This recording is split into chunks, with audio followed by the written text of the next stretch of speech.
Chris, we've recently spent some time developing a new graphic to show to clients, and the real genesis of this is helping people really identify who they are within themselves as it pertains to investing, whether they are more, lots of sunshine ahead, or maybe always afraid of the boogeyman behind the corner. I mean, statistics say that people hate losing twice as much as they like winning.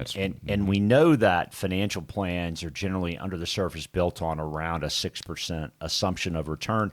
I don't care what software you're using, that's under there somewhere. Right. Okay. So if you think about worse than average time periods, that's only about 30% of the time. Yep. And that's even taking into account the low single digit. Yeah, returns. worse than what the plan is assuming, right? And that's what the line is in the middle that bifurcates the kind of green backing and the red backing. Right. And as you said, 30% of the time you're maybe not scoring up to the plan, and 70% of the time you are. And that's the hard part, because averages would say, well, I mean, if we average 10 or 11% a year, heck, there are only 2 years in the last 21 years that were quote unquote average. Right.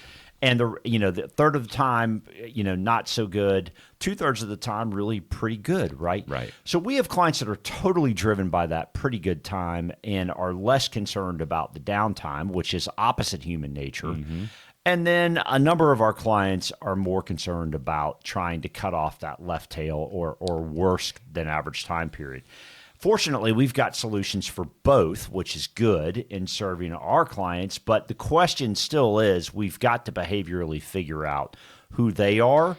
And then, our recommendation to you is you figure out who you are, right, and who your spouse is as well. I mean, if behaviors are so much of a mistake in investing. They've done all the research around that, in selling at the wrong time or buying at the wrong time. Yep. And so understanding who you are as it pertains to your investments is a critical part of moving yourself forward for the long run. Indeed. And with over 30 years of experience in doing this, I can tell you, if you put a right tail client in a left tail not preservation, but just try to protect from the left tail type scenario, they're not going to be happy. Right. And so you've got to know that about yourself in the decision-making process. Yeah.